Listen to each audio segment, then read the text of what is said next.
Good evening, gang. Good evening. A few minutes before the live really going to kick off. I'm just firing up all the equipment here. Man, my shoulder's tired. I slipped on the ice the other day, and it was kind of funny. I just a little sheet of ice and just right onto the side, just fell right down. But I did a break fall, so I threw my arm out and just kind of fell. And I was so proud of myself. I've been training jiu-jitsu, so that's what I mean. Like I fell and I actually used the break fall without thinking about it. It just happened. I was proud of myself. Good evening, everyone. It's good to see you. Thanks for being in the chat. I'm going to give everybody a few minutes to kind of realize that we're live. Check the links down below. Make sure that they're going through. If you find any links that are no good, they're just giving you a dead end or just an error notice or something, I'd like to know about it. I think they're all good, but do me a favor and check those while the stream's going on and stuff. You guys could peruse or whatever you do while the live stream's going on anyway. But let me know if anything with the mic. I'm going to try and stay a little closer to the mic because I'd like my voice to come through. There's so many folks in the chat right now. I appreciate you guys all stopping in. Phil, I see you. Good evening. All right, let me just back up a little bit. Brian, we were already talking. It's good to see you. Thank you for coming in early. Lake trout season's going to be upon us really fast here. And Dak, I don't know if we've met. Thank you for being here. And then Phil, I said hi. Busted Knuckle, I see you. We're doing even better than good, buddy. We're doing great. Yes, Brian, you're going to be happy with it. I was talking to Bradley about that knife order you put in with them. So Fish King's Cutlery is one of the local guys here. He does custom knives, custom blades. He tells you if you can draw it, he can make it. So you guys can reach out to him. He might actually be in the chat later tonight. If he is, I'll make sure that I point him out to you guys.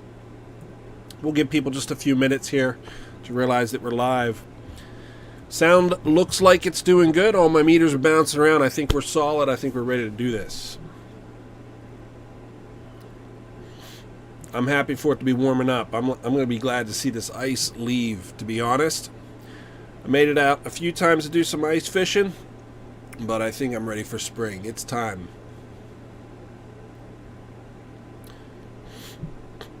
Mark, good evening.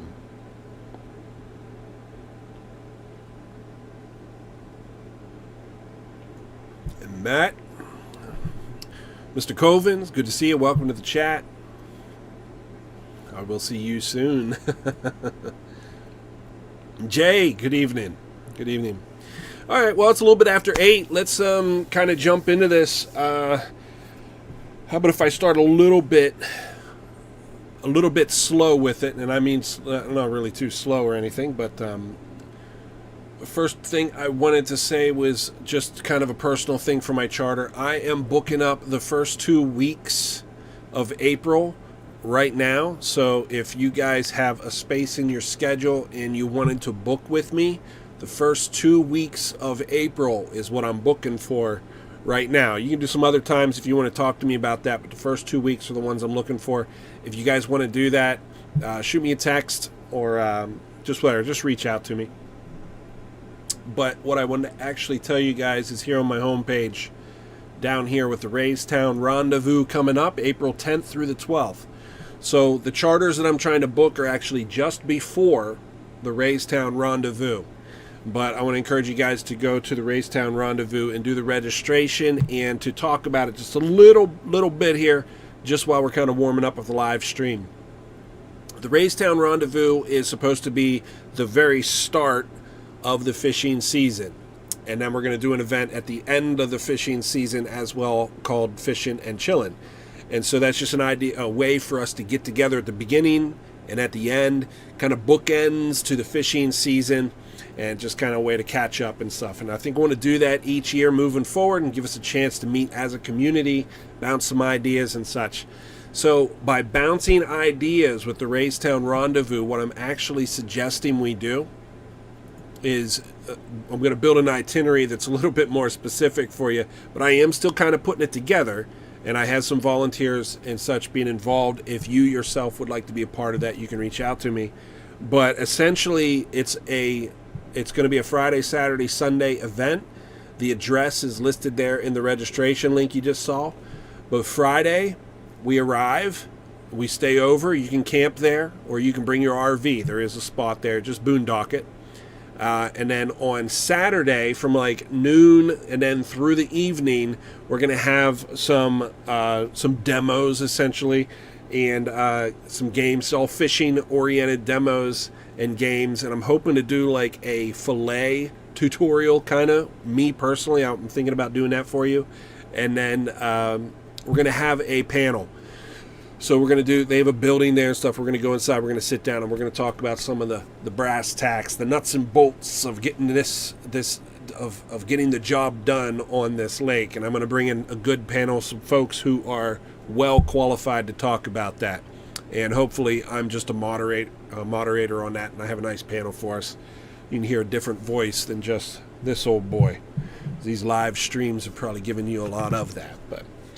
So that's the itinerary for Saturday, and then we stay over again. Again, you can boondock or you can tent out right there on the grounds, and then Sunday we'll just clean up. So Saturday is the big day. That is the 11th. So it's 10th through the 12th. So it's the evening of the 10th, the evening of the 11th, and then the 12th we roll out. The point is Saturday is the big day. So if you can't come out and like do the overnight thing, just plan to be there on Saturday. But that's the Raystown Rendezvous. Again, just go to the website here, and you'll get the address for it. And this is right down the road from the Blinking Light in Entrican, so it's super familiar and super easy to find. It's less than 2 miles away from the Blinking Light in Entrican. So that's the Raystown Rendezvous that I wanted to make sure you guys knew about. So tonight I'm going to be talking about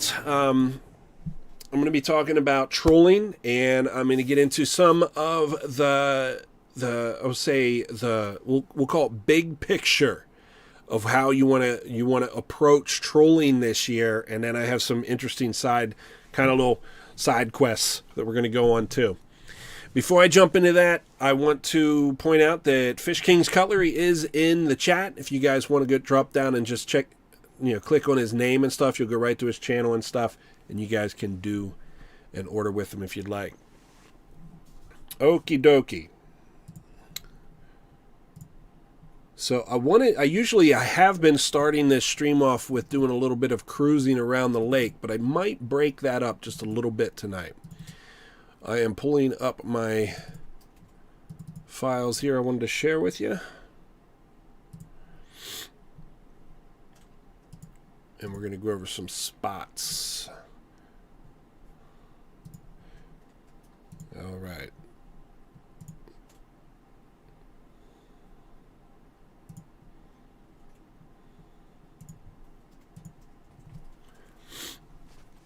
It's interesting, like I have the good luck of just kind of coming across some really cool images, and I'm a member on a lot of the Facebook fishing groups and stuff, so I have a lot of cool images that come across. When I see one that is especially interesting, I always want to bring it to the chat and share it with you guys. I'm only saying that because if you come across something that's kind of interesting you think I might be able to use, link me in it. Just tag me in the post, and I'll go to it, and maybe it'll come up here. As long as it fits the subject matter for the live stream, I might use it. But tonight, what we're going to go over is a little bit of trolling information. And I'm going to talk a little bit about structure before I get into trolling, because we're going to go to the map in just a minute, and it's going to apply to how we actually troll over the structure. So I found this image here just the other day, and it's just on Sunken Islands. Sunken Islands is, I will say it is noteworthy, if you will, because we have sunken islands all over Raystown Lake.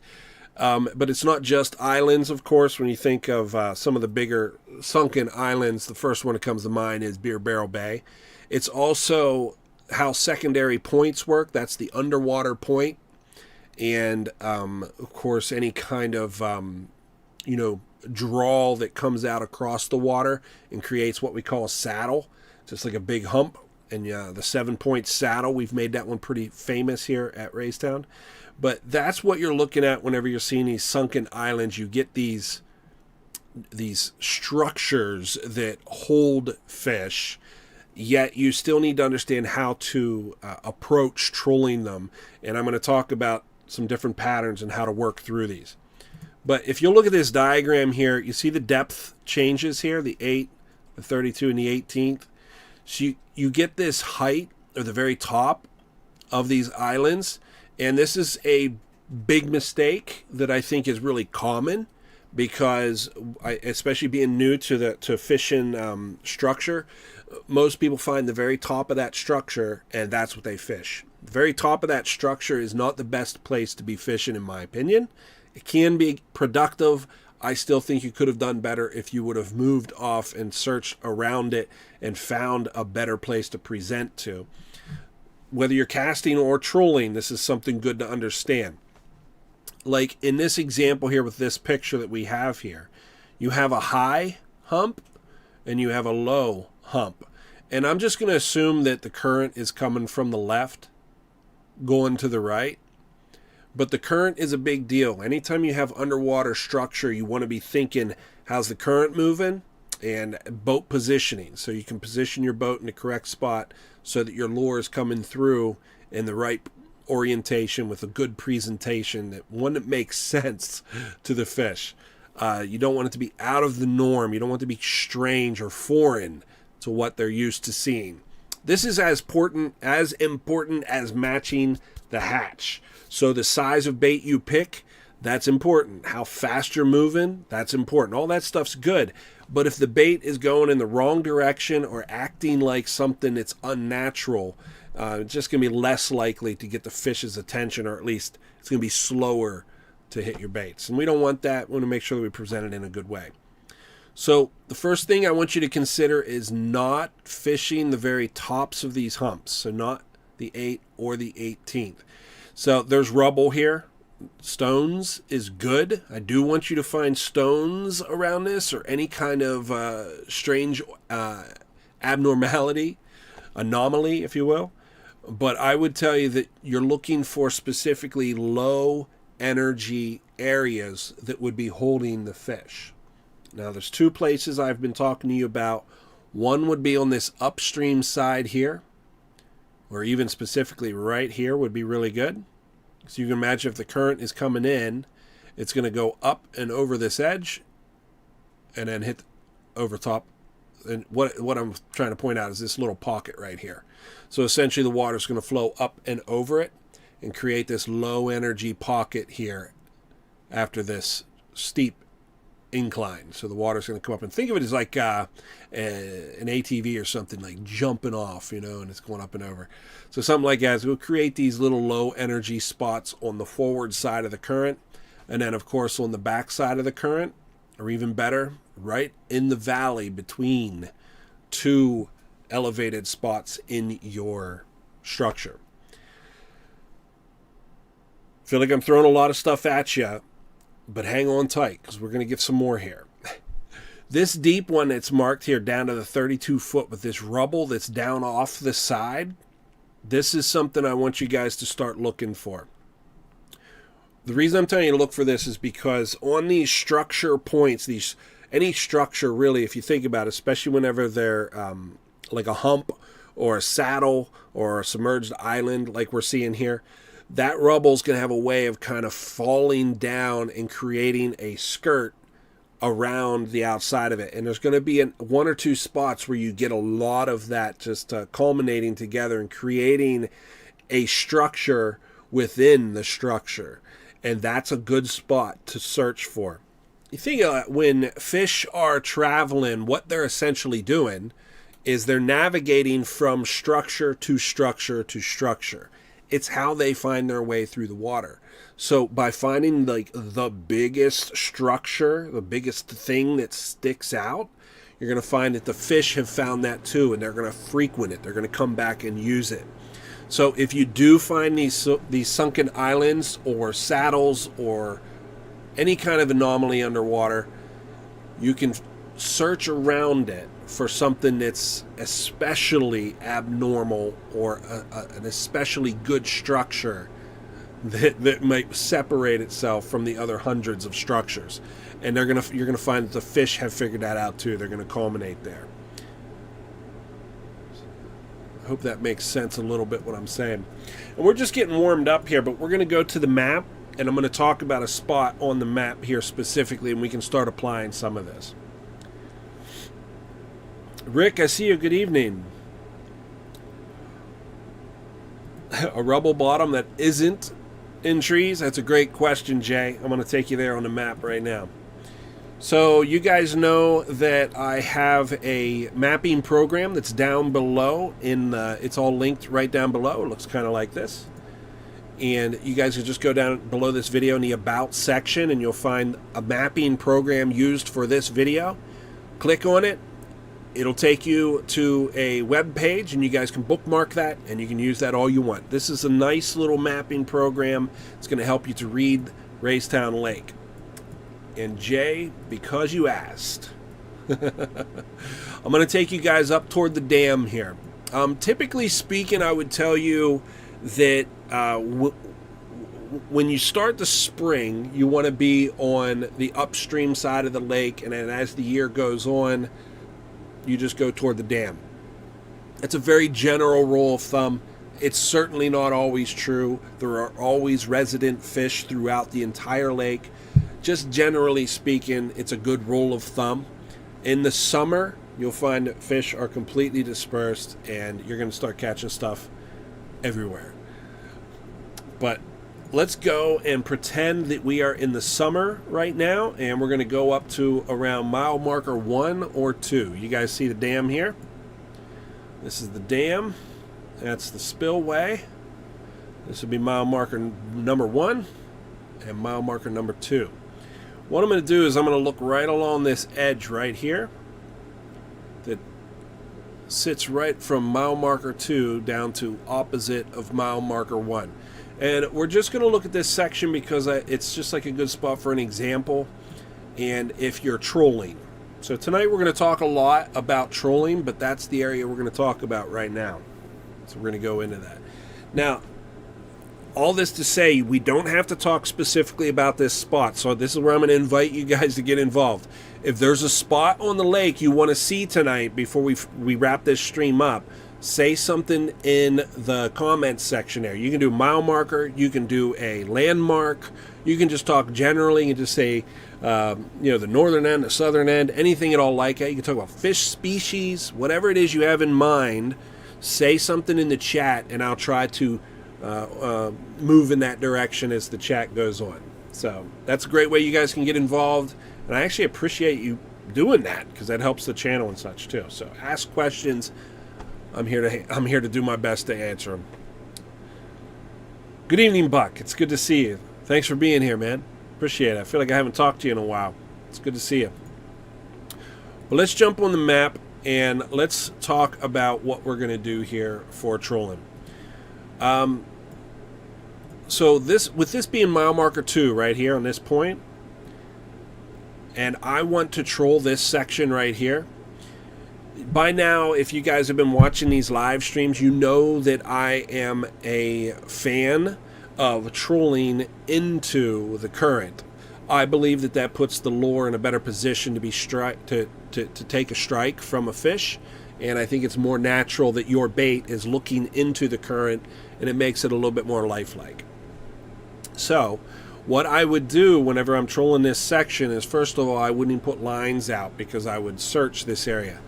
So if you come to mile marker 2, you turn on your electronics, whether that's sonar and side scan or down scan, if you're using whatever electronics you got, and you want to look this area from that you're about to troll that you think might be holding fish, I'm going to start looking right up here at 2, and I'm going to start dragging down. I think what I'm talking about is stripers. So let's talk about trolling our top game fish at Raystown Lake. Let's talk a lot about striper tonight.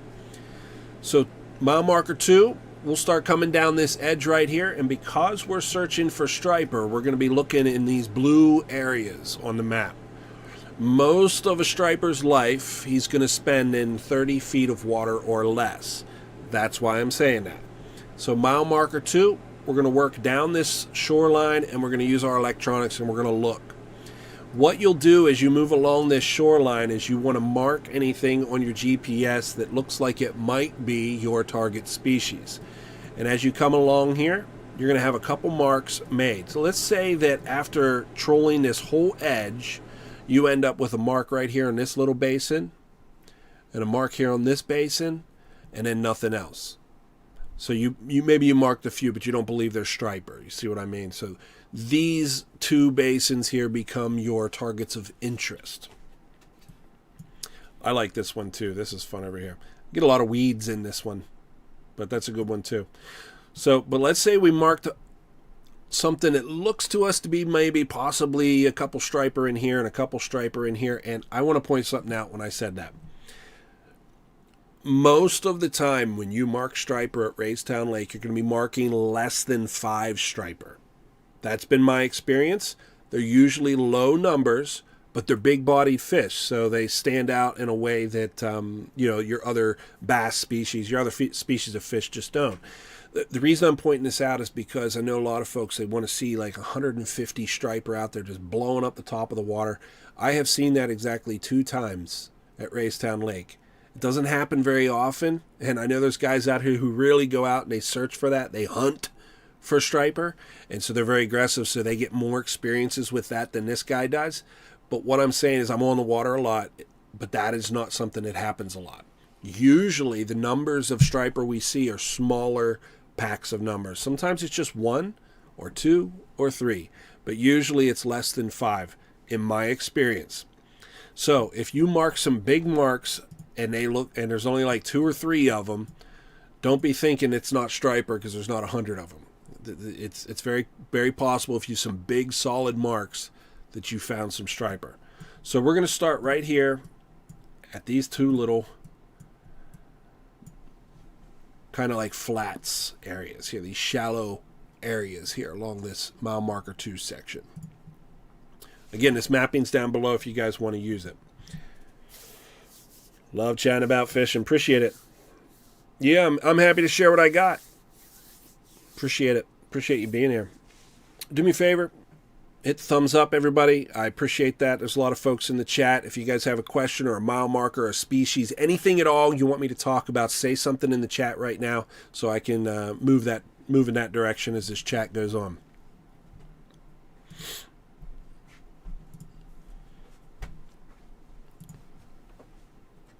All right, I think what I want to do is just take a minute and jump into my folder again. I want to show you guys some pictures. So I think we're moving towards something that I wanted to talk about. This is a good one here. Let's talk about this. This is I like this diagram because of course, it's just a drawing, right? It's just a random drawing, but it's talking about something that's really interesting here. And I like the way that the author wrote this up. This simple little line right up here. If this shoreline is good at times, then this exists.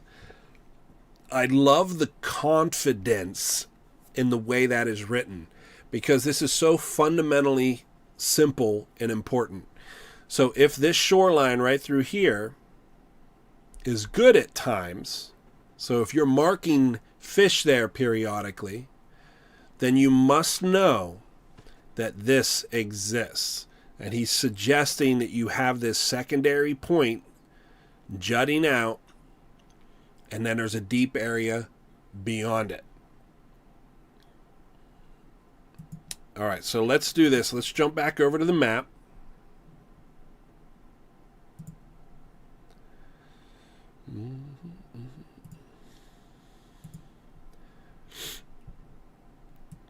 Let's jump over to the map here, and all right. This is probably what I would look for right here. You see this little jettison here. So this is your point on the side of this little bay area. And then you can see the topography kind of pulling out. And then right here is where I would say that it's dropping off kind of quickly. So this area right here is what we would call a, I don't know what it's called for sure, but I would just simply call it your corridor of travel, your travel corridor.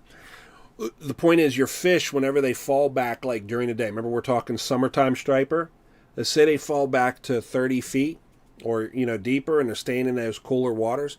When they come up to this secondary point, it's going to be a spot that kind of funnels them or encourages them to push up into the point.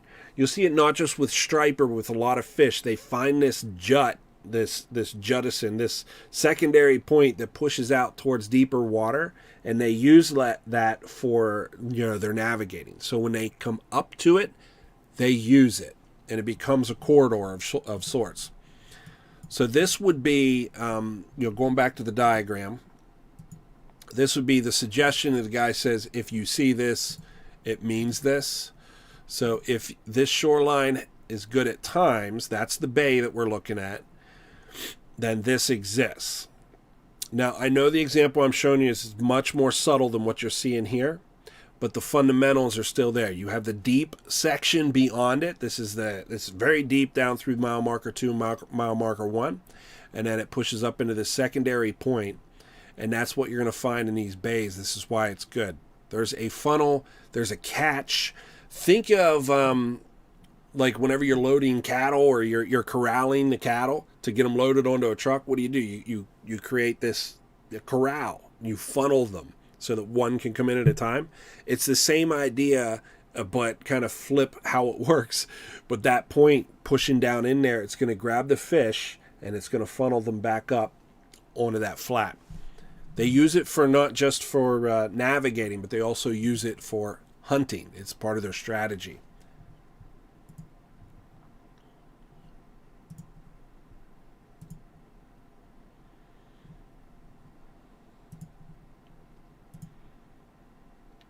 There's another example right over here as well.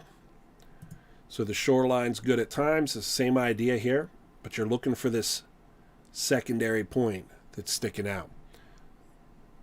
So I think what I want to do is I want to move away just for a second. I want to move away from that spot on the map, and I want to try and find something that's a little bit more pronounced, we'll say. A little bit more pronounced. Matter of fact, let's just look right down here and see if we can't find something right along this edge that might be more pronounced here.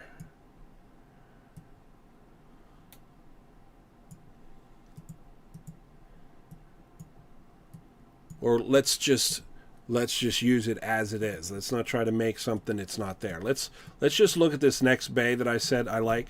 This is the old what do they call that with the dam when they have a spot? This is the spillover section here. I like jigging up my Lakers right in here. This is a pretty good little spot to try out. But on this side, you get a lot of weeds and stuff. I pulled a few bass out of here too. But it's a relatively shallow area, good depths for striper and such. But if we were looking in this area here to apply this diagram that I just broke down for you, it's the same kind of technique. It's the same, the point here. It's the same kind of a picture. It's more subdued, if you will, than the diagram I'm showing you, but it's here.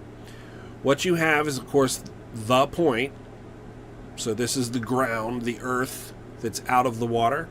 And then right here on this point here, you're going to be looking for specifically where it draws out into the water. I might even suggest that when you're out there trolling and you're marking not just the fish, as you go down and you're searching it, that you mark as close as you can these secondary points exactly where they push out like that. So the point here is to be able to troll with more purpose. So to not put your boat in at the dock and start pulling lures right away from the ramp. It's to hone into a big lake and make a big lake small and just troll with more purpose. So you're not as scattered, if you will, when you're out there. I might be talking to me a lot too.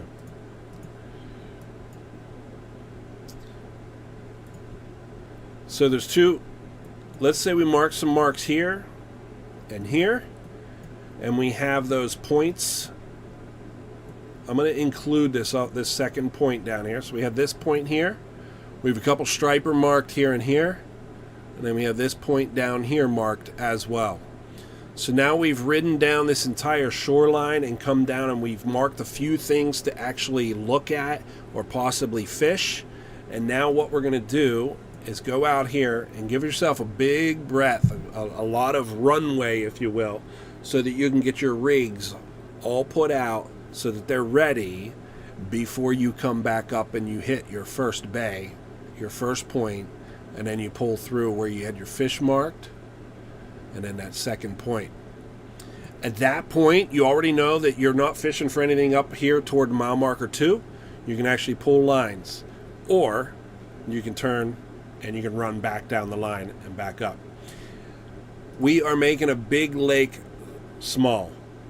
We are focusing our efforts, and we're having more purpose with these, with our trolling. The causeway. Thank you, Buck. I appreciate that. Where the water spills over, we're calling that the causeway. Very good, very good.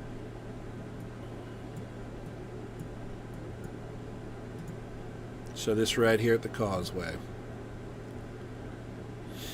I love it. So whenever you pull into this, you have lines out, and you'll drag up, and depending on what you're pulling, if you're pulling lures, you'll move faster.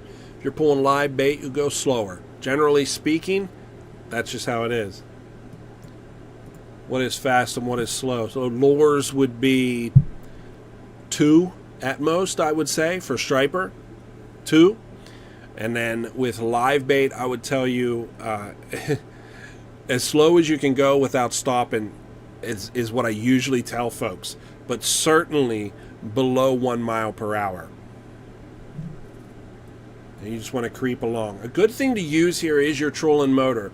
I do fish for all my species with the main engine at times, but the trolling motor, because it's quiet, I like to sneak a little bit. I like to use boards, so if you're not using bait boards or planer boards, you want to send your boards out as far as you can to the side without getting too chaotic for you. As much as you can manage and still pull good lines and hit your marks, that's what I would say. I will point this out.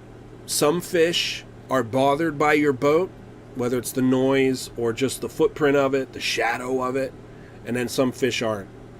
I think that's why it's confusing to people whether boat engines are a good thing or a bad thing. Because, you get down to the salt, the guys talk about just keeping the engine on or banging on the boat or splashing water because it attracts fish. And I've seen it with Lakers quite a bit. When the boat goes by, they swim up to check it out. They don't know what it is, so they come up and look at it. It attracts them. So it's not just like they scare it, get scared away by it. They also get attracted. That's what I'm saying.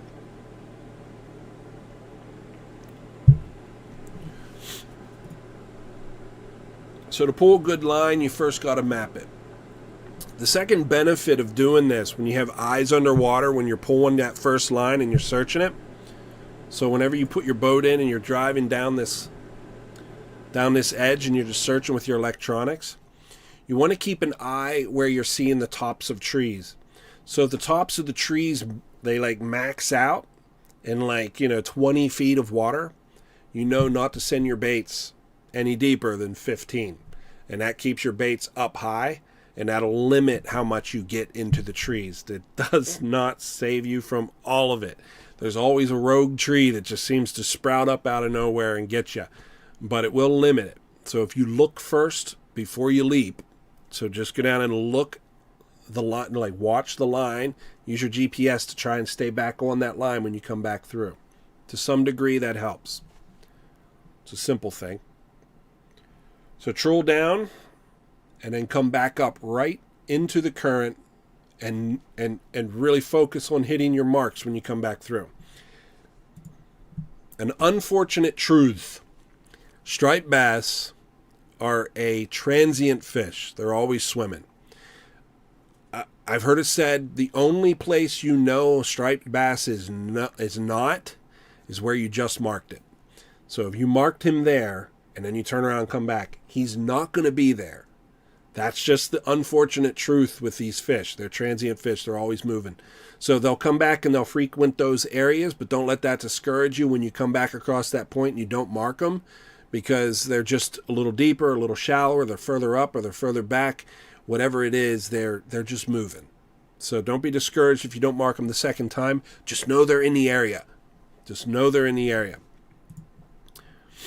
The cool thing about trolling and searching areas like this is you might do this right here along this bank, and then let's say you do it along this bank over here, and then you do it along this bank or this bank. You hit a couple banks like this, and you'll notice kind of where the fish, where the striped bass are kind of holding. And then there's unfortunate circumstances like the wind would pick up or something like that, to which trolling gets more difficult. You can actually come back here, and let's say that this point here that we've been picking on, let's say this point right here looks the best to you. You can actually pull in here and you can bank up, put some lines out, and just do some downlining while the wind is whipping through the area, and you're still effectively fishing. No longer trolling, but you're banked up in an area that you found because you were trolling.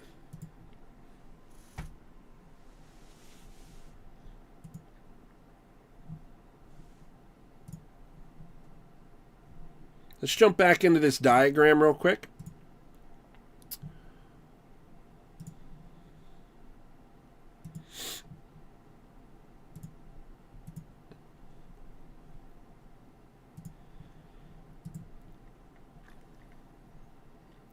I do like that it says at times, because as I just pointed out, this is a transient fish we're fishing for, so it's still fishing. It's still fishing. So as you troll through these areas, just be conscious, or as you break down the map, be conscious of this secondary point giving you access to deeper water. Sometimes there's secondary points and they peter out and they don't really give you that deep water. I'm trying to think of a spot on the lake. I think I have a spot in mind. I'll show you what I mean. I think it's mile marker 6 is what I'm thinking of. So if I zip down here to mile marker 6, this is kind of like you see this secondary point. It's kind of pushing out, and it creates this big flat on 6, but it keeps going, and it's a little bit more gradual and stuff. Now I don't know for sure. Am I showing you guys the right thing? All right, there you go. I don't know for sure if anybody else has not had success. I've never picked up a striper off of this point. I don't think this is the right kind of situation for them. It's incredibly deep water here, which is potentially a good thing. But for striped bass, I think it's open water. I think you'd stand just as much chance catching a striper trolling out here through the open. I caught a striper right over here before. But I think you stand as much chance trolling through the open waters as you would working this point. I think you might even be better off out here in the open, because that's where the current, that's where the flow is. I think they would naturally gravitate to being out there in the current. But if I was trolling this area and I came to mile marker 6, I would probably scan it first. I'd look at it. But if I was trolling through here essentially blind, I would probably stay out here in the main channel and I would troll open water through this section, because you don't have the same structure to work here like you do back in our example.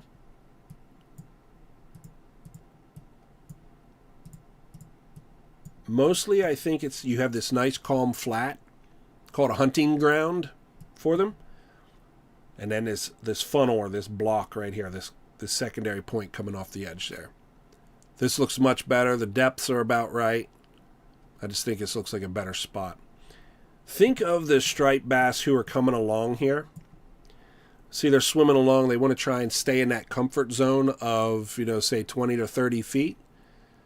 See how pinched they get in here? It gets real narrow right here. So this is just a good spot to find them. Because if they find themselves in here, they're going to end up pushing out into this comfort zone here. So if they do get shallow, this secondary point is going to drive them back out to right here. It's funneling your quarry down to a small spot so you can better focus your trolling efforts. So any place on the lake that you can find those secondary points, or the drop-offs, the accesses to deep water from the secondary point, like the diagram was kind of showing us. I want you guys to keep your eyes open and just start looking for this and tell me if it doesn't help whenever you're out there. Cool. Cool, huh?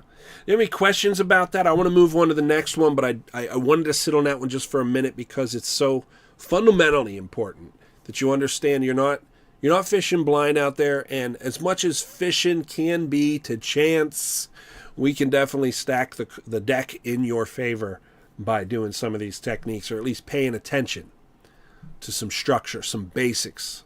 Any questions for me?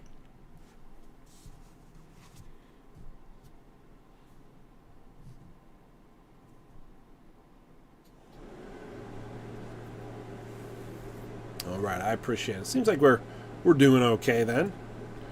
You guys are tracking. And I pulled this one up because we've been talking so much about the Lindy rig, and this is good for working through your fine moss and slime. And I'm just showing this here for you, so if you want to come back and reference this, and I think I have another one to share with you too, you can just pause the video and come back and you can look at this and study it.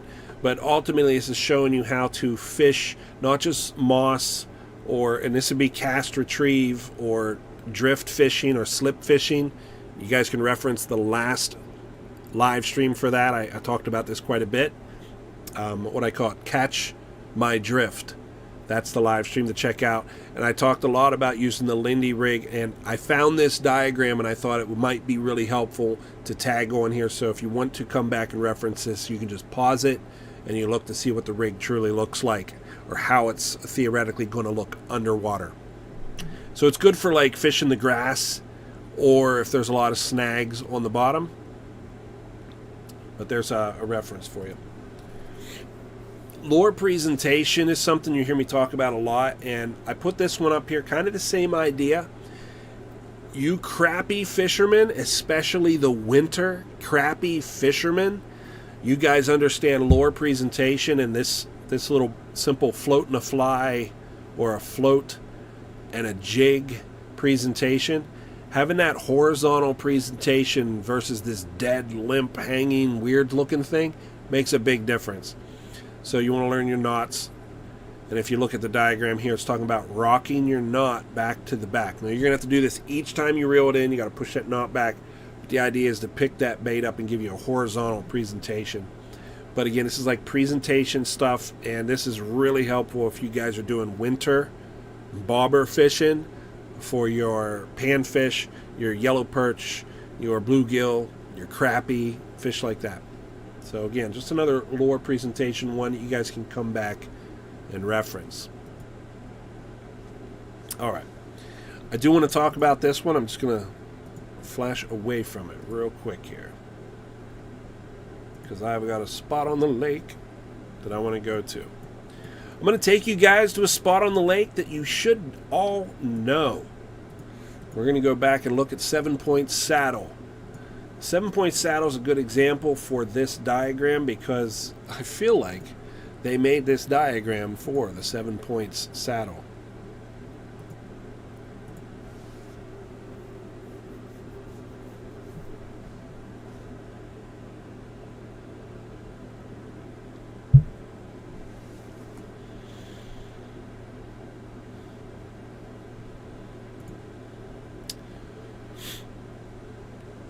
What makes what's the difference between a poor reef and a good reef?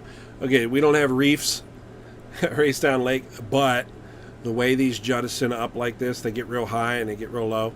It's giving you the proof with the diagram. It's still applicable to freshwater as well. Walleye use. So I guess you can call what we have as a reef, but I don't think I would. I'm going to call it the saddle, because that's what it is. It's a saddle. Now, I will point out this, is I have never once caught a walleye off of the 7-point saddle, but we're going to use it as an example that you can apply other places on the lake. It might be more useful on secondary points than it is at the saddle when we're talking walleye, but it's still applicable when you talk about other fish species, whether it be striped bass or lake trout, specifically lake trout, I would say, for the 7-point saddle. Mostly because it's just there's a lot of them there. You know, it's the right area for Lakers. Each one of these shelves that you find is going to be holding or potentially holding fish. The top, again, as I said, I don't think that's a great location for them because it's limited in space. But each side, on the forward side and the back side, each one of these shelves creates a low energy spot where fish are going to hang out. So the way you would do this cast retrieve is you would cast up and you would drag it down. But if you're trolling it, it's a special difficulty because you could run your divers or your downrigger ball right into this reef, and then you'll be you'll go home that day with an expensive loss. The ones that break the surface, so we end up with islands. You might think of. Let's see, we'll do the ones that break the surface. I would say, before I jump into 7 points here, I'm sorry, the saddle, let me zoom out and go to the island up here at James Creek. Because this is a good example of a bad example. Does that make sense? Does that add up? It's a good example of where not to go. This area here that drops off really, really far, that fits a lot of the criteria as far as like finding fish, but I have for quite a while, I always look here because I have an expectation because there's a lot of things that add up good here, yet I don't have good luck finding fish. I don't mark much off this edge. And I think ultimately it's because this island comes all the way to the surface. This would be an incredible fishing spot if there was no land mass here. If this was just a massive point sticking out like this, it would be a phenomenal location for catching. And I think it would hold a lot of fish. That being said, this leeward side over here does seem to hold fish pretty good. You guys can check that out and catch a few up. But on this backside, it doesn't. And I think mostly it's just because it comes to the surface. The fish don't have a chance to use it for navigation as much as if it was submerged. They would go up and over it and keep coming back from all the different directions. The fact that it's a large enough island on a secondary point, you have a secondary point here jutting out, plus an island, it creates a larger wraparound, I think, to the fish. This is just shoreline. Does that make sense? It's a little bit too large. But if we go down to 7-point saddle, we get something that's really interesting. Let's grab that diagram and jump over to it, and then I'm going to come right back to the 7-point saddle. Imagine this is the 7-point saddle we're looking at, the good reef. Whereas Pee-wee's is the bad reef, or the poor reef. We're going to look at 7-point saddle, which is the good reef. And this is like a cross section. So we're standing with our back at Marty's Island, and we're looking over toward the eastern shore. It creates this long saddle, and we're looking into it. So in this case, if I'm going to orient our minds correctly, I'm standing at Marty's looking toward the east. The water flow is coming from the right-hand side to the left in this diagram. So we're going, water flow is coming this way. This would be the pillow or the current side. So the current is hitting the pillow side, and then on the back side would be your leeward side, the side that has that's downstream, if you will. Naturally, there's going to be less energy over here, and more energy on this side.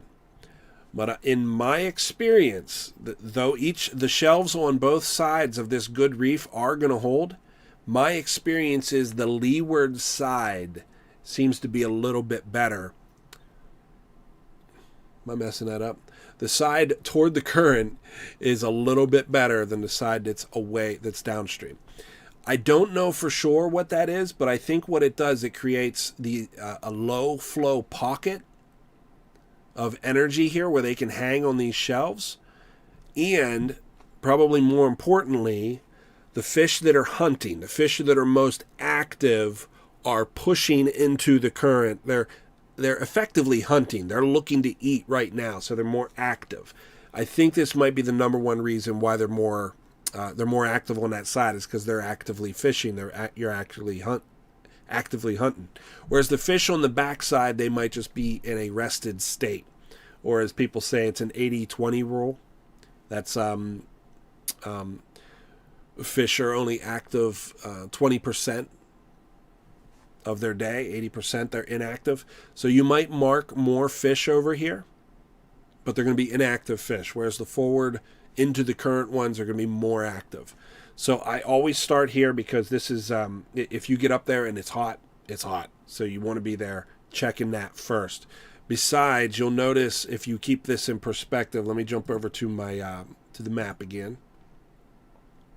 With the saddle, remember we're standing over here at Marty's, looking out across on that cross section.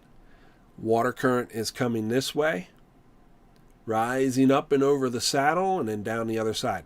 This side, the side facing into the current, is what I am suggesting you're going to find more active fish right in through there. As far as trolling, you can troll this. You can troll it back and forth like this. But it gets so shallow here, you got to be careful about this. You got to keep your lures up.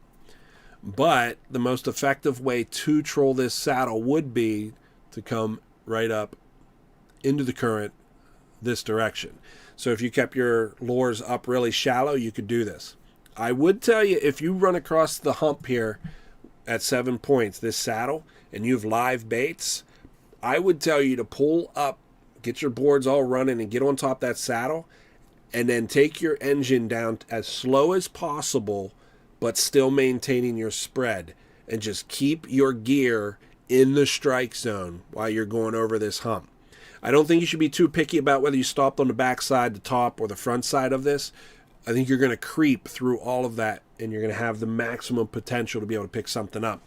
But again, my last stream I talk about slipping, and that's drift fishing, but under control of maybe a trolling motor, or but under the control of an engine.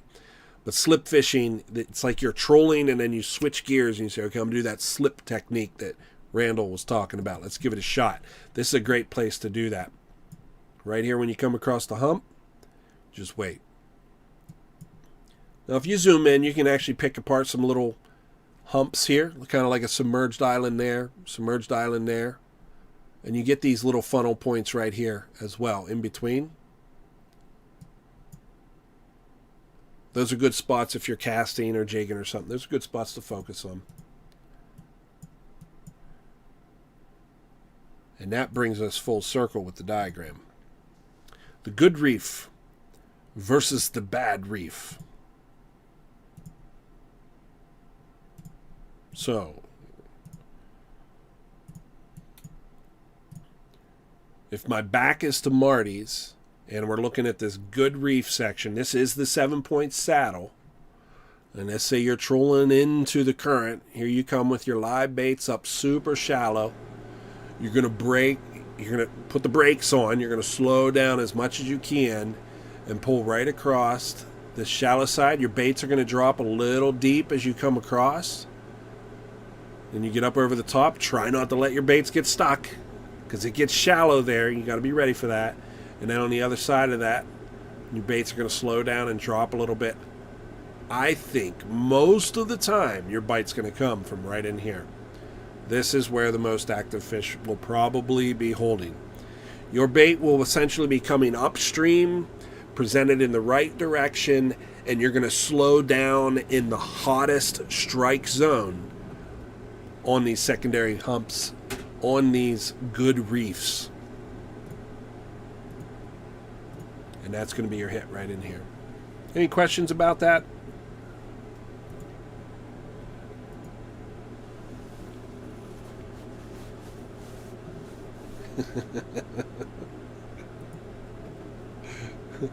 You're a great fisherman. We're all great fishermen in our own minds. Just remind you, this mapping program I'm using, it's linked down below. I know a lot of you guys are just showing up on a live stream. Check the sub, make sure you are. But all the stuff I can link, I link it below these videos. So check out the links, make sure they work. If any of them don't work, let me know. But do you have any questions about that? Are there any spots on the lake that you think we could apply this technique? Or are there any spots you just want to check out before the live stream's done? Now's a great time to say so in the chat. And I appreciate the feedback.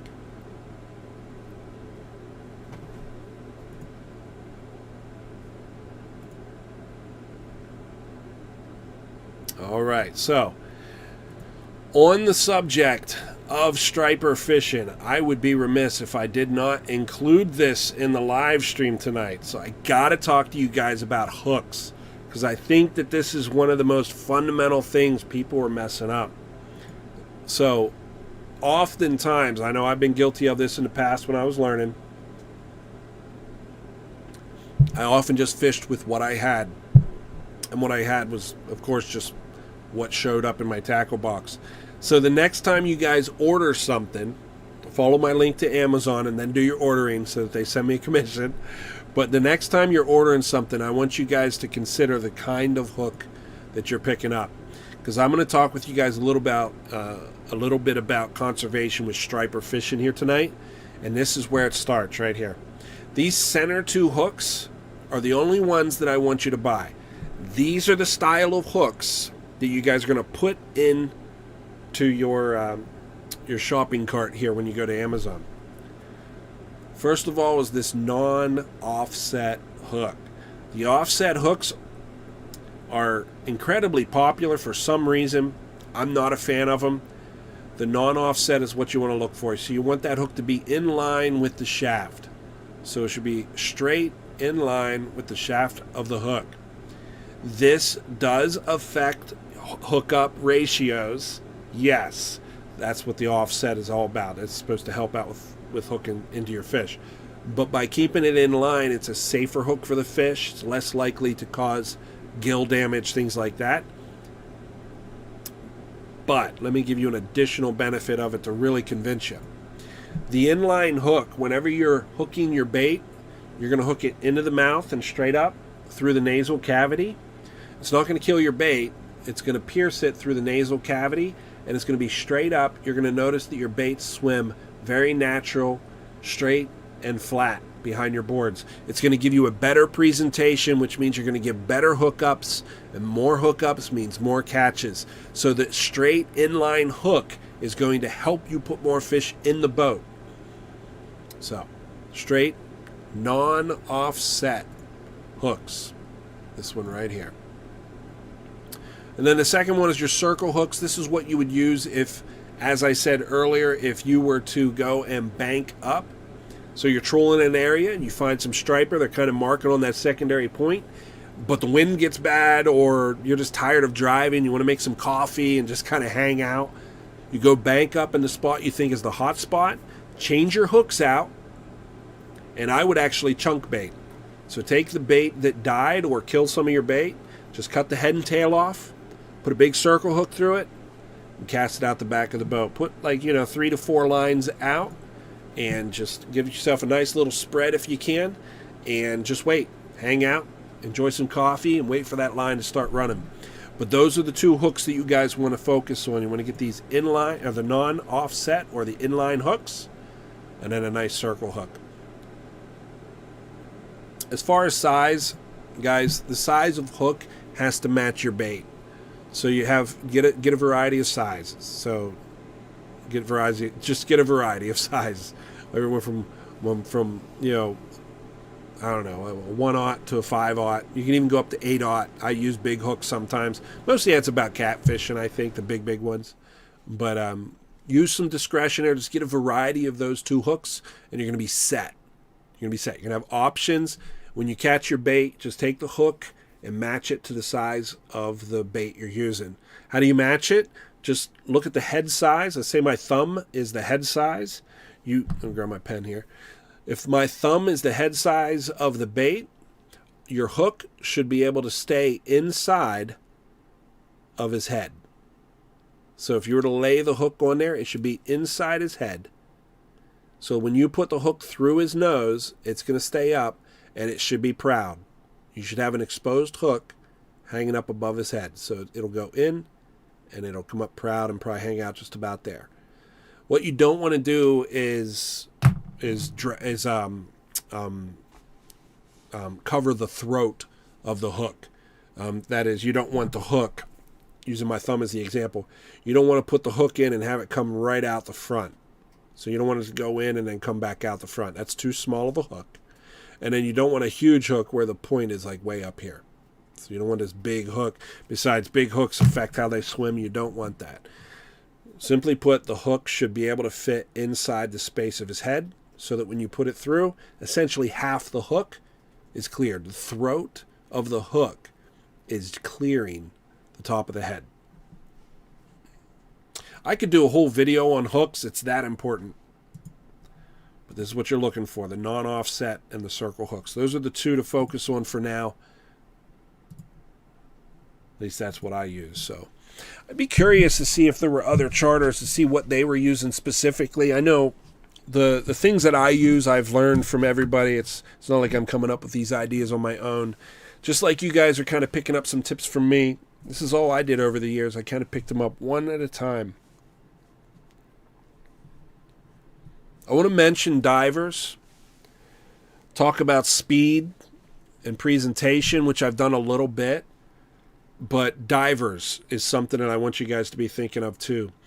With live bait, all you really need to do for divers as far as depth for bait is put some weight ahead of your baits.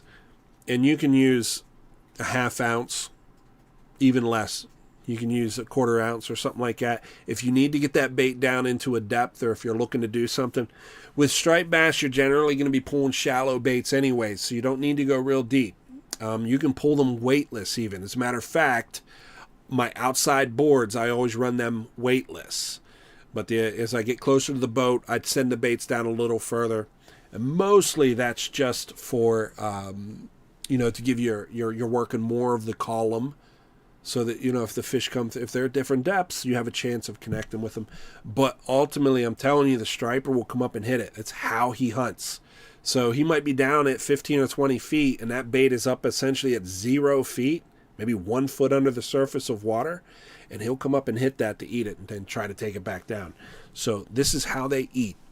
Striped bass do not get this big without eating. It is an eater. It is an eating fish. So just go out and give it a good presentation and work the areas that you believe may be holding them. And ultimately, you're going to find that you get better and better at determining where they're holding on these points, and you're going to develop some of your own little hot spots around the lake. And nobody owns a spot. You don't own a spot. I'm going to come fish right behind you and catch all the fish that you missed. And I want you to do the same to me, too. Then that's fishing. And that's community, too. All right, do you have any questions about that? I have something pretty important to talk to you guys about with striped bass, and it's about conservation, but I don't want to jump into that just yet without giving this its due time. Do you guys have any question about trolling with purpose?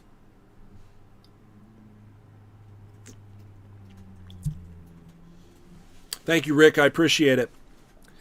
I'm glad you're learning a lot. I'm glad. There's an old era that is fading quickly, and it's a good thing. It's because we are actually teaching one another. We're learning. We're getting better. We're going to fish this lake well. All right. Any questions before I move on?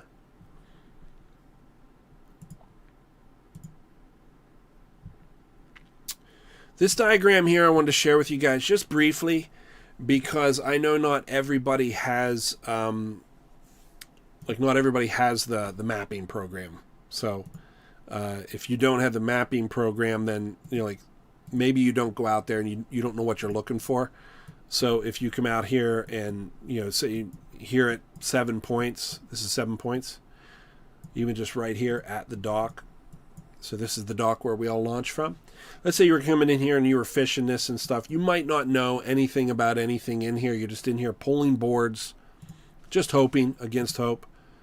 So there's the dock. So you come out here and you just start trolling because you don't know any better. You're just driving around and stuff. I'm going to show you guys something that you can use to kind of break down an area if you don't have the mapping knowledge ahead of time. And I'm going to use this diagram here to kind of show it to you. This is, you see down here, it says markers and boat path. So you can imagine this kind of looks like the bay area right there at 7 points by the dock that I showed you. It's kind of similar to it. This is a more labor-intensive way of getting the job done. But let me point out that if you have a smaller vessel, that is a John boat, the fish don't care how big your boat is. If you have good rigs, good hooks, through good bait, you stand just as much chance to catch the fish if you went out on the big water as you did if you stayed right here in the bay. If they're here, feed them. Doesn't matter how big your boat is. But you got a John boat. Let's say there's a lot of boat traffic out there, and you guys stay back here in the bay right at the dock. You put the dock in. You don't go on plane at all. You're fishing in 5 minutes. Or hey, maybe you've only got an hour to fish, so you go right here to the bay. Start this pattern where you're going back and forth, and this is going to be heavy on your GPS. So you're going to try and run this pattern right here with shallow baits, and each time you mark a spot that's above 30 foot, you're going to put a mark. So if you get 30 foot, you put a mark, and then you troll, there's nothing. Here's a spot at 30 foot, 30 foot. And you troll some more, 30 foot. Until the end of this, you can come over and turn around and you can run the grid pattern the opposite direction too, perpendicular to it. And this will give you a simple idea of where your humps are.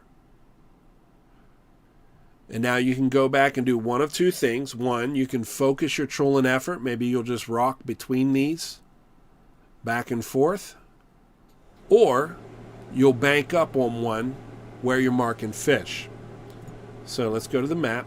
We're going to go right to 7 points and we're going to look at it. Let's see what it might look like out here on 7 points. So this is the bay area here, and it's actually pretty simple because I understand this bay is pretty open. There's not a whole lot of structure down below it. But you can see with the blue, you can see where you're going to kind of find the 30-foot line. It's going to be right there. But if you didn't have that, let's say you put in here at the dock and you just start running up and down this way right here. You're going to mark 30 foot all the way along this. You get a nice parallel here. Then mark 30 foot here. Then it'll be too deep, 30 foot. Maybe you'll mark 30 foot here. Too deep, 30 foot, 30 foot. You'll never mark anything there. 30 foot, 30 foot. You'll never mark anything. And you'll go in, and right here on this edge, it gets real tight. So you'll probably stop your grid pattern at some point here. Besides, that's the no wake buoys, so you're trying to stay no wake this day. So now you've got this edge marked on your map for depth. Even if you don't have your topography, it's a little frustrating when you have these mapping programs, GPS programs that we get on the boats, the cheaper models. They don't have the underwater topography. They just have the blue area as far as your bay. So this is I think this is what a lot of guys are working up to. I would encourage you to, of course, get a better unit if you can, but you can certainly get GPS units that are $100 to maybe $150, and some of them have that topography, some of them don't, but you can usually upload the topography to your map. It saves a lot of search time, and I encourage you guys to do that.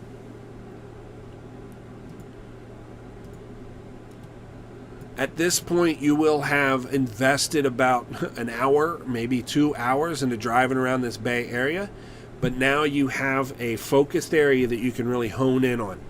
So you got 30 foot, and you come out here and you pull your boards, and I'll tell you, right over here, you're going to find a lot of porcupine cribs. You're going to find some artificial fish habitat boxes. So that might be a good thing or a bad thing, because you might get snagged on them, but you might want to fish them as well. But as you drag along here, you'll hold that depth contour, and maybe you'll send your boards all out toward the shoreline, because in Pennsylvania you can only have 3 lines, so you'll send 3 lines out toward the shoreline on boards all the way down, and then you might turn around and send them out again. Refresh your bait and then turn around and come back around. Something that's kind of interesting, and I haven't looked at this personally, maybe you guys have. This draw right here is interesting to me, specifically this point right here. This might be one of those points where you might bank up or anchor. Like you could anchor your boat right here in the shallow or in the deep and send lines in, anchor up in the shallow and send lines out. This might be a good spot to do that with some chunk bait. As well as this long draw that comes in real deep right back here. This might be a good area to do that same technique and just downline. Do you know how you know which is better? You go out and you either mark fish with your electronics, or 2, you just go anchor up and send some lines out. And when you start pulling fish in the boat, you know it's a good spot. And if after an hour or whatever you want to invest into it, you don't pull fish into it, maybe it's not such a great spot. But ultimately, if you're pulling fish in the boat, who's going to tell you it was a bad choice?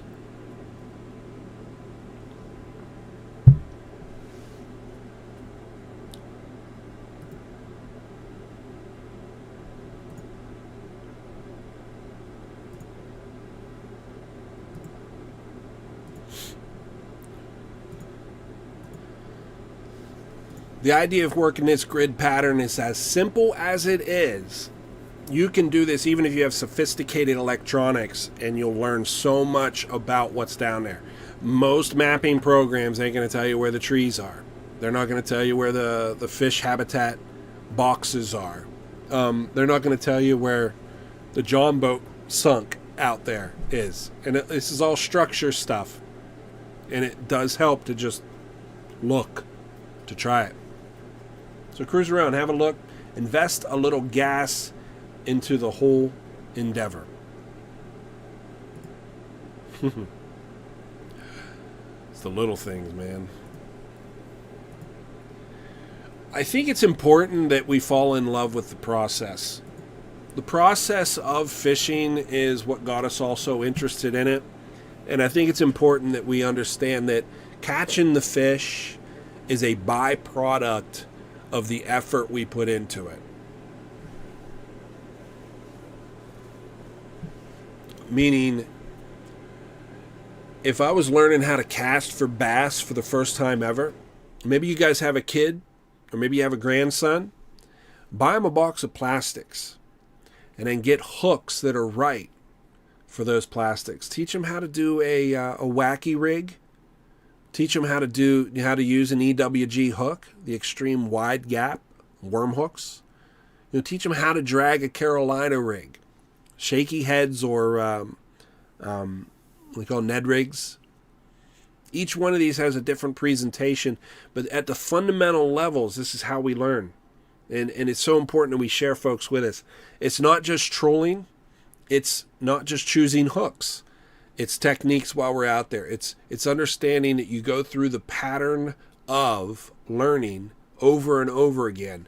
And if you can fall in love with that out on the water, the catches are just going to come. It's a byproduct of doing the right thing. You're going to have to do the right thing at Raystown Lake. I've said this many times. You'll get humbled. If you're going out and you're just trying stuff, see what's biting, going wherever the wind blows, you're not going to succeed at this lake. You have to stick to the basics, and you have to work hard at them. So breaking this map down and making that big lake small so you can focus your efforts and then come out and use some basics and then work very hard at them, now you're going to start connecting with fish. And you're going to get good too. Rick, I'm going to read your question now. Set up for electronics. You have a Hook 5, the split shot. I have one of those. HDS 8 gave and used. Would like to have one for map and one for side. I think the HDS is good for live scope, is it not? You should talk to me. I need one of those HDSs you got, buddy. reach out to me, talk to me. I mean it. You got two. You don't need two of them. But you say you'd like to use one for map and one for side scan. And correct me if I'm wrong, but I think you can actually pull up the map and side scan on one unit. But yeah, you have one for side scan. You have a pontoon boat. Not sure where to mount them. So the electronic itself, I would assume you just put it at the helm. If you're talking the transducer, you're going to hang it, in a safe spot off the rear of the boat usually.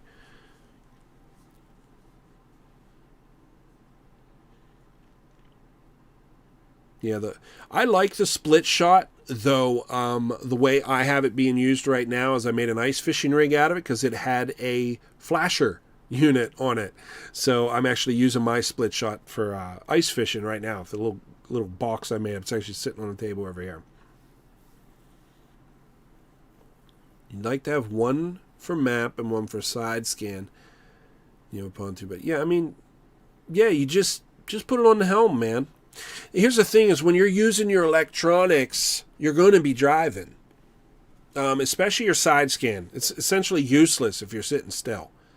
Nearly useless. Your down scan and your side scan are nearly useless unless you're moving. So, yeah, you want to have that by the helm. That's when you're going to be using that. As far as the map, of course, that's something that, you can use that even sitting still. But, yeah, there's a lot of application things to think about there, but ultimately, just mount it at the helm. You can always move it later, too. Start with it at the helm, and I think you'll be fine, man. If you wanted to do, like, live scope or something, or like I have this idea, I have charters, right? So if I have somebody up on the front of the boat jigging and I'm back at the helm controlling the boat position, I need a screen so I can stay on the fish. But my guy who's up in the front jigging, I'd love a second screen turned toward them so that whenever I say, hey, I say, hey, Rick, you got a fish looking at your bait, and you can look at the screen, and you're looking over your shoulder at the screen that's facing you, and you could watch them, and you could jig them up on that live scope. That would be great. They're too big for the helm. They don't fit. Send me a picture. Send me a picture of your helm. Just text it to me. You can get my number off my website, and I'll talk to you about it. Something I actually want to start this year, and you're kind of hinting on it, Rick, is I'm going to do consultation trips. If you guys want to do it, it's the same cost as a charter, but I just come out with you on your boat. I go over your electronics. I go over boat control. So we talk about taking your vessel and turning it into a fishing machine. So that's something I am doing this year. If anybody's interested, shoot me a message. All you do is you book a charter, and instead of going on my boat, we go on yours. But yeah, send me a picture of your helm. I'll look at it, and I'll start talking to you about it. It's no problem. And the size of planer boards, really there's a couple things to consider there. Bait boards are different than planer boards. Okay, so bait boards are real light boards that have a hard plane, so they pull really hard. It's basically slow speed planer boards. So you're going really slow. They're going to have a tight angle on them, so it pulls your baits out. Whereas planer boards are a little less angled. You got to go a little bit quicker to get them to pull your bait, your lures or baits out. I don't really run bait behind planer boards. That's usually for spoons or crankbaits, something like that. Thank you, Mark. Yeah, I've done it for a few years. It's nothing new. I've gone out on many trips and had some incredible trips like that. Some guys who have these incredible vessels, just vessels that I dream about, And one day, buddy, I'm going to have a great vessel that I'm just so excited and proud about and all that. But that day's ahead of me. It's not here now. But one of these days. But some of these guys have these incredible vessels. They haven't put it together yet and how to fish it. And sometimes you just need someone who's experienced in that aspect of the game to bring that into your incredible vessel, and it comes together. And we've had some good days on the water. It's been good trips. Yeah, I'm excited about that chapter. Trying to do it all. Everyone catches. That's the mission statement at Randall Rydes Fishing Charter. Everyone catches. Whether we do that on my boat or your boat, it's irrelevant to me. We're just going to get everybody catching fish. Conservation. Ladies and gentlemen, I want to talk to you guys about a simple thing with conservation. With striped bass, we've been talking a lot tonight, and I did reach out to the Striped Bass Association. I'm going to wait to hear back from them. We are going to start looking at this spring bite that's ahead of us. Everybody's going to be out there chasing these striped bass, and the spring season is the best time of the year to practice conservation of our striped bass fishery. I'm specifically going to address the idea of catch, release, catch, harvest. Both of those are important to be working into our conservation methods, and I'm going to talk to the Striped Bass Association about resources that I'm going to share with you guys, but ultimately this is what I want to share with you guys tonight. The early spring, the reason why it's so good to release your striped bass early spring is because of water temperature. It's just a statistical fact that when you release striped bass in cooler waters, they survive. When it's hotter water, they die. And yes, the fish is going to swim off and it'll disappear, and you're going to think, oh, I did such a great job. In the middle of summer, that fish is dead almost 100% of the time. It takes 1 or 2 days for that fish to die, but he dies. Almost all of them are dead if you're releasing them in the summer. We have a lot of studies and statistics on this. You can't really refute it anymore. So the point here is, what's the difference then? What's cold water versus warm water? 70 degrees. 70 degrees is the cutoff that I want you guys to kind of put in your mind, and we're going to delve into this a lot more in depth moving forward. But tonight I just want to share this one simple statistical fact with you. Under 70 degrees, most of them live. Over 70 degrees, most of them die. That's an easy number for us to remember. So if you're out there fishing, guys, you're going to catch 20 striper this year. If the water temperature is below 70, set them free. And then go fish some more. If the water temperature is above 70, take that fish home and eat it. The health benefits alone are a good reason to harvest fish. You have all the permission in the world to enjoy the harvest. Let's just do it in a mature way, a responsible way, a way that encourages conservation. So if tonight the only thing you take from a conservation lesson is the temperature, you're already ahead of most striped bass anglers. But we're going to get into that more. We're going to talk about handling, taking pictures, gear and tackle that's going to help you be more of a conservation-minded fisherman. We're going to cover some of those topics. I'm going to give you guys some resources moving forward in these live streams. So between now and the spring bite, when this ice gets off the water finally and we can put our boats on it, you're going to be locked and loaded up here so that you guys can not only catch fish, but you can also release them and decide when it's appropriate to harvest them. 70 degrees, that's what we're looking for.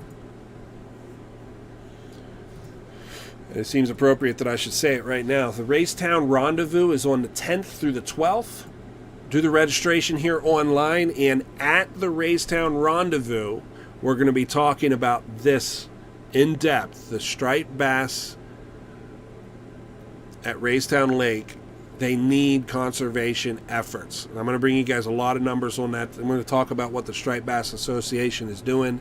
It's a good group of guys who are pouring a lot of effort into our striped bass fishery. And we're going to go over that at the round table on Saturday evening. That would be the 11th at the Racetown Rendezvous. So that's the registration. We're doing that event. It's coming up. It's going to be here before you guys realize it. It's right around the corner. It's super excited for it. Many of you guys might not know this. I'm going to share some personal background story with this old boy. For about 6 years, I worked in residential construction. And during that 6 years, you can imagine I went from being a complete novice, someone that didn't know much of anything, to being somewhat proficient at some things. You understand construction, you can take it to that nth degree. And I did not learn any of that on my own. It was all given to me by the people around me. Not just the foreman, but my co-workers, guys who've been doing this for 15, 20 years. They would share little bits and pieces every day. I would learn so much from these guys because in the trades, part of the culture is to share the information and to grow the apprentices up to being proficient in whatever the craft is they're doing, whatever the trade is. That attitude is what I'm trying to bring. I'm trying to take it from my experience in the trades, which I know a lot of you guys are blue-collar guys. I know a lot of guys here that do the live stream with me and watch my videos. I know a lot of you guys are blue-collar and you're in the trades.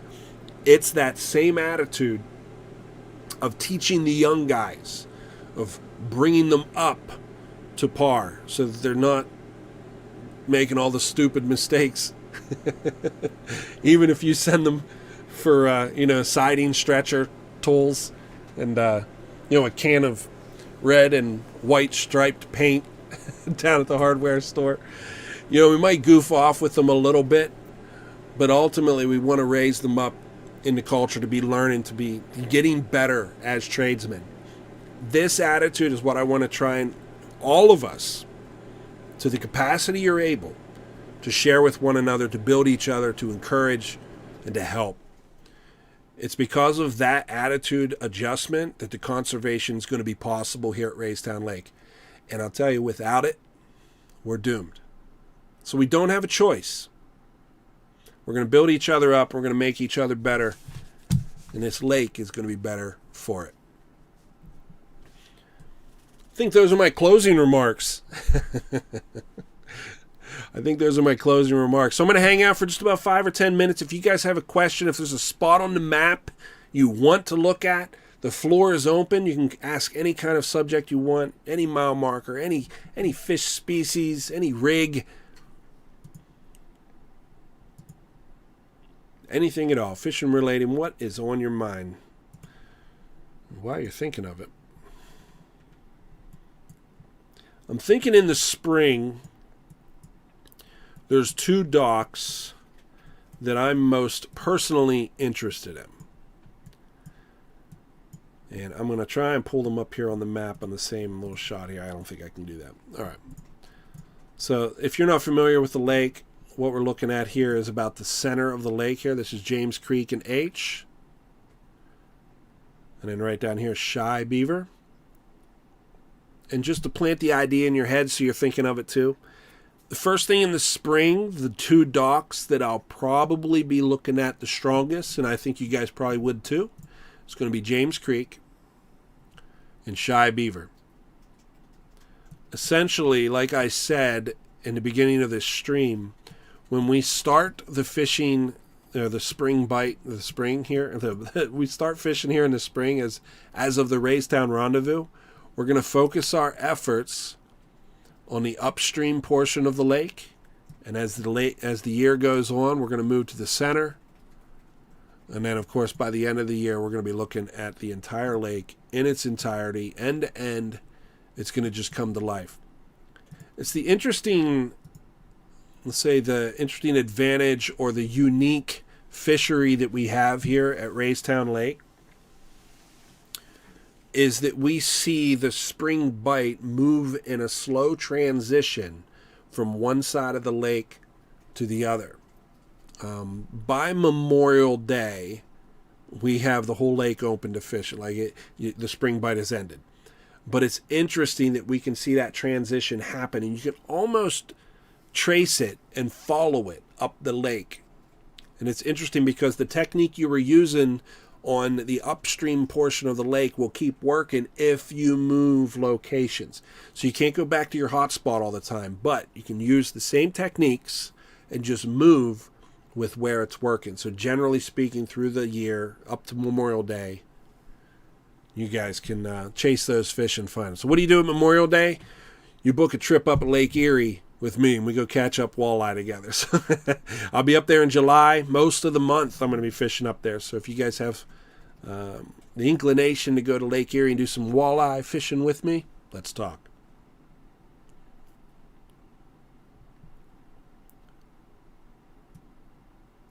New dock update. I'm actually going out tomorrow, Matt. It's a good question. Yeah, I'm going out tomorrow. I'm going to hit the gym in the morning, and then I'm going to run up to see a buddy in Huntington. And along the way, I'm going to be doing a dock update. I'm curious to see what the ice is doing out there on the big water. I anticipate doing my dock update actually from the dam, right at the dam. I want to go up there, get a new perspective, you know.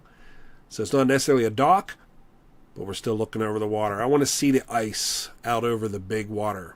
I want to see if it's loaded up, how it looks down there at the chute. I'm just curious. So yeah, dock update. Watch for that. I don't know if I'll get it edited tomorrow, but just watch for it for like Wednesday. That's right, Rick. Share the information before it's lost. And guys, I wish there was someone better than me talking to you guys. I've pieced some stuff together, and I'm going to tell you what, you know, in 5 years, I'm going to look back on these videos, and I'm going to be like, oh, man, I can't believe I said that stuff. So I'm going to work through it. I'm going to try and do my best, but ultimately, you know, I could be saying the wrong stuff, but what I think tomorrow isn't what I'm going to, it's just going to change, because I look back 5 years, and I thought I knew something. The day I think I have it figured out, well, I'll be in heaven. I can be around for that. It's just not going to happen. But I will share what I got.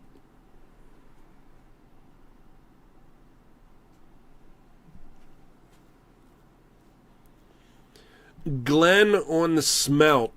The smelt run is something that is long documented at the lake, and some of the old timers talk about it, but there isn't too much conversation about it. What I can tell you is I do periodically pick up smelt in the cast net whenever I'm out catching bait. I don't fish for them, but I would assume as long as the oxygen content is good for them, that they should be pushed back in the coves right now. Now, you can go ice fishing for smelt up north. I don't think that's uncommon at all. So yeah, by all means, I'm sure there's somebody out there doing it.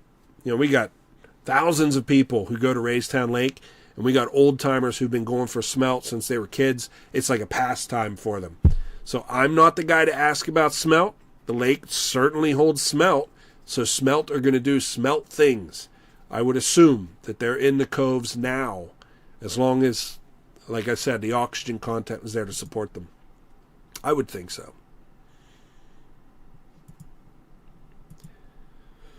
Phil, if it gets up to 50 tomorrow, I'm going to be so pleased. I'm going to go out with a t-shirt on. I'm going to do the dock update in a t-shirt. I'm telling you.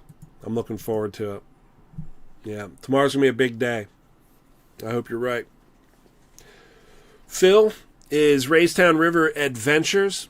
I want you guys to go to his channel and check it out. He just picked up a new boat, and he's talking about fixing it up and stuff. He's got a whole project ahead of him, and it's pretty exciting. Phil has a couple old boats, and he likes working with the vintage stuff. So I know that that's about half of the Raystown community. We work with old gear, just keeping it running, because we either can't afford the expensive stuff, or we just enjoy wrenching on the old stuff because it's cool. Well, I think Phil is right up your alley. So Raystown River Adventures right there. Just hover over his name. Go check his channel out. Give him a sub and watch his videos up. I'm glad you're here, Phil. I'm glad you are here, Phil. Thank you for stopping in, man. Charles, I see you. You're welcome. Appreciate you being here, man. All right. I think I'm done, guys. I think I've covered a little bit of ground tonight. We'll say all of it, but a little bit. Before you guys go, hit the thumbs up. Make sure you're subbed. Before you go shopping, click on one of the links below in this video. When it takes you to Amazon, they do a commission for me. It's not much, but I make a little bit from that. That's how you can support the channel without it costing you a dime.